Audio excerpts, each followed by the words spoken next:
Always good to have an insider on the panel, but on an evening like this, even better to have a lawyer on it. Brian, your thoughts on the Bill Peters letter and the follow-up Brad Treliving press conference? Well, first off, there's new information in the letter, at least to us, as far as we were informed. The fact that he was confronted immediately after this unfortunate episode and apologized. That may not save him from the repercussions from this incident, but it certainly helps his case in terms of how it's perceived. So that's number one. Number two, no apology to Akeem Alou. That's probably on advice of his counsel. No apology to the Blackhawks, for whom he worked at the time of the incident. And no apology to Carolina, which Elliott said he probably should have included Carolina for subsequent allegations. But I can tell you, as his lawyer drafting this statement, I'd say we're not even going to bring those up.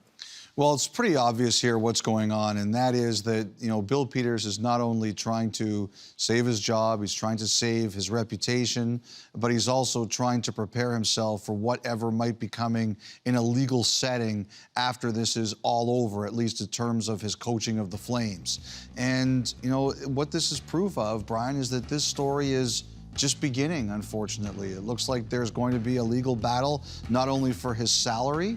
Will the Flames be able to fire him with cause?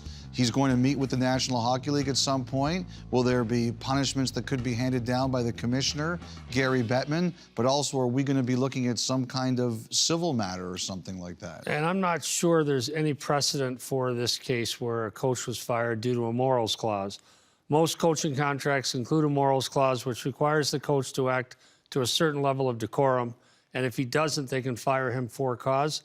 I don't believe those clauses have been tested in the NHL, perhaps in other sports. Let me follow up on something you just said there a second ago, Elliott, and that is the NHL involvement in this. At what point, do you think the NHL says we should put both hands on the wheel on this one? Well, I think they already have. I think they've been helping, if not running, the investigation for the Calgary Flames. But I think also the commissioner, I've heard, is going to ask Bill Peters to come to New York City and meet with the National Hockey League and tell him face-to-face. And as part of the NHL's constitution, Brian, the commissioner has very, very broad and great powers to levy fines, suspensions, terminate contracts, and banish people. Yes, he has almost unlimited power in that regard.